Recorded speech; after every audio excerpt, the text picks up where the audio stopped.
베르크첸크의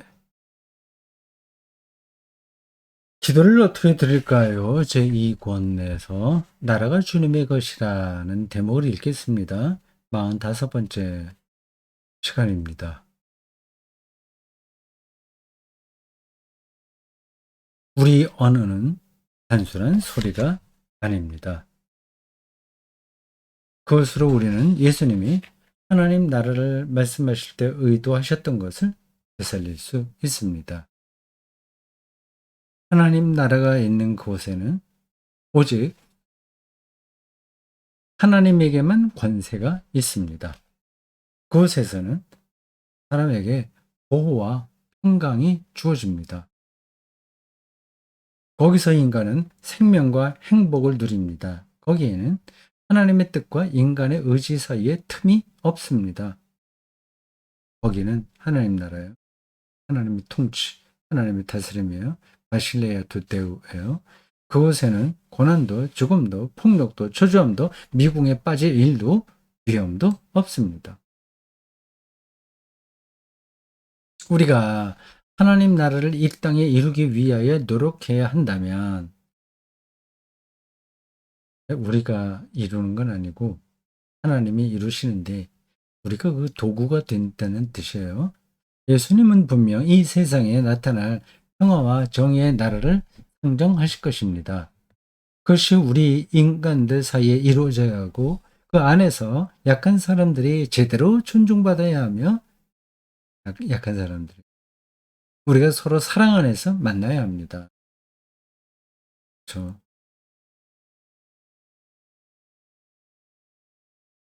한국교회가 얼마나 약한 사람들을 배려하는지 그들과 연대하는지 를 좀 더 진지하게 검토해 봐야 됩니다. 반성해야 되는 거죠. 요한계시록에는 하늘나라에 나옵니다. 항상 위기 속에 사는 고대 사회의 유목민에게 그곳은 하나의 피난처며 정처 없는 사람에게 평안함을 주는 장소이며 협박당하는 자가 보호받는 곳이고 행복과 평화의 나라였습니다. 그게 어떻게 주어질까요?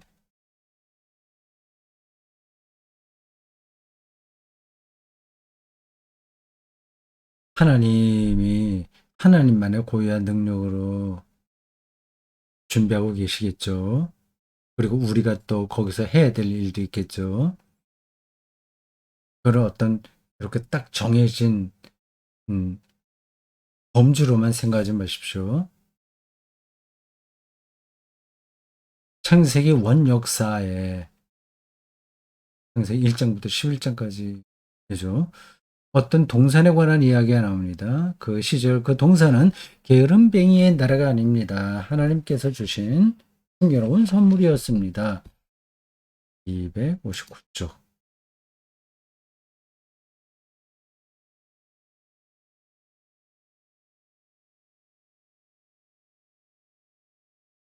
그곳에서는 사는 일과 일하는 것의 의미가 있었습니다. 노력하는 것도 가치가 있었습니다. 오늘날 그 동산은 하나님 안에서 완성될 세계를 보여주는 그림이며 에덴 동산은 하나님 안에 보호받는 인간의 생명을 상징합니다. 중세기 예술가들의 작품에서 그것은 파라다이스의 정원으로 묘사되었습니다. 어떤 그림에 보면 어린아이가 그 동산에 앉아서 수금을 타는 장면도 있습니다.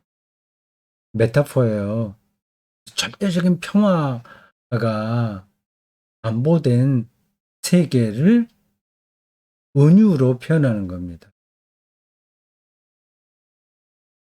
이런 것은 다음과 같은 뜻입니다. 지금 현존하는 것들의 다툼과 불안과 부조화는 이 세상의 전부도 아니고 최종적인 모습도 아니라는 것입니다. 이러한 다툼, 불안, 부조화를 당연한 것으로 보면 곤란한 거죠. 변화된 세계 안에서 하나님과 사람은 새롭게 만날 것이며 모든 것이 잘 되리라는 것입니다. 어떤 것이든 치유된 것이 있다면 그것은 곧 감사와 찬양거리입니다. 그 찬양이 이 땅에서 시작됩니다. 그리고 항상 어떤 사람에게는 하늘의 그 사랑의 소리, 인내의 소리, 소망의 소리, 선함의 소리로 울려 퍼집니다.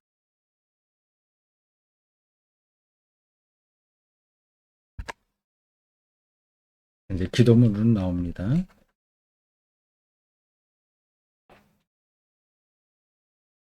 은혜의 하나님, 나라가 주님의 것입니다.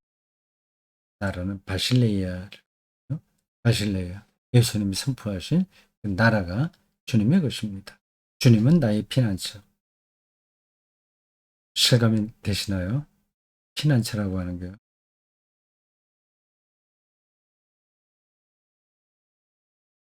어떤 위험이 닥쳐와도 나의 은신처, 어떤 다툼이 있더라도 나의 평화, 나를 숨겨줄 방벽.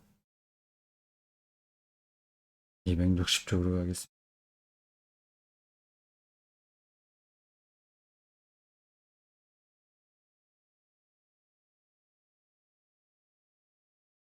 나를 감추어줄 산성, 나를 지켜줄 문. 시편에 나오는 표현들입니다. 나라가 주님의 것입니다. 누가 나를 위협할 수 있어오리까? 빛나는 광채의 하나님, 광채의 하나님, 메타포예요. 빛으로 경험한다는 거거든요. 그럼 어둠이 없는 거거든요. 걱정거리가 가득한 세상살이 이가 우리의 일반적인 경험이에요. 또는 너무 먹을 게 많아서 즐겁고 볼 것도 많고 놀 거리도 음, 즐길 거리가 많은 것도 이 세상이에요. 그런 것이 뒤엉켜서 평화를 만들어내는 게 아니라 오히려 다툼만 많이 만들어내고 있습니다. 지난 70년대, 80년대, 90년대에 비해서 지금은 엄청 우리가 잘 사는데도 별로 평화로운 나라라고 느끼지를 못합니다. 근데 그런 경험이 아니라 빛으로 경험하는 거죠. 하나님을. 그러니까 우리를 어디에 종속되게도 안 하고 그냥 매달리게 하지 않고 어, 우리를 잘난 체하게 하지도 않고 술 취하듯이 어떤 그런 데 빠지지 이게 정신도 하나도 없이 그냥 마약을 한 것처럼 그냥 공중에 붕 떠서 어떤 황홀한 경험을 하는 것도 아닌 완벽한 자유의 상태를 가리켜서 우리는 빛이라고 하는 겁니다. 하나님이 그 빛이라고 하는 거죠. 그럼 경험한 사람만 저렇게 기도할 수 있을 겁니다. 빛나는 광채의 하나님, 나라가 주님의 것입니다. 내 곁에 주님이 계십니다.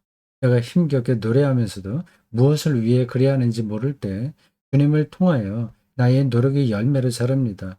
비록 내 눈에 그것이 보이지 않더라도 노는 시간도 주님의 것입니다. 아름다움의 신비도 주님의 것입니다. 나라가 주님의 것입니다. 무엇이 나를 병들게 할 수 있사오리까? 평강의 하나님, 나라가 주님의 것입니다. 나라가 지금 반복해서 나오고 있어요. 바실레아예요. 다가오는 주님의 주권이 내 영혼을 보여주는 그림입니다. 내가 흔들리면서 찾는 인생의 의미를 주님은 내게 보여주십니다. 사랑과 평화와 기쁨과 참된 연대가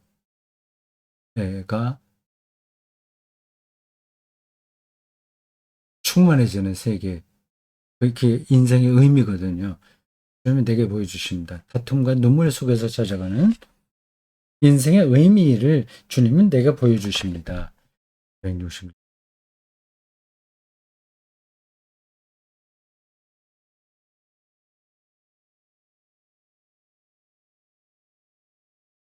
평화로운 그림으로 주님은 내게 주님을 보여주십니다. 이에 주님께 감사드립니다. 나라가 주님의 것입니다. 나라가 주님의 것입니다. 그 문장도 외워두시는 게 좋습니다. 나라는 주님의 것입니다. 바실레아는 주님의 것입니다. 하나님의 행하시는 통치를 가리켜요.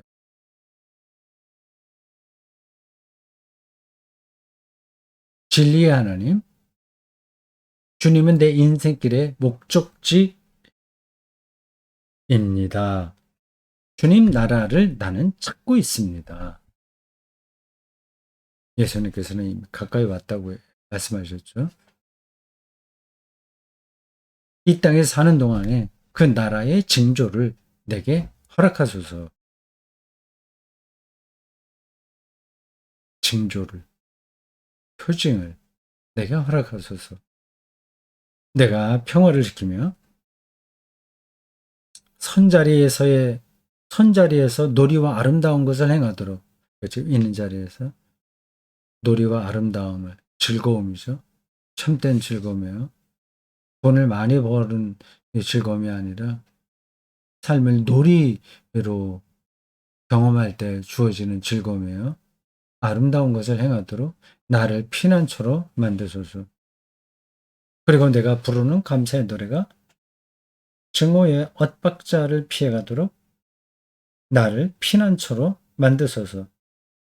주님께 감사드립니다. 나라가 주님의 것입니다.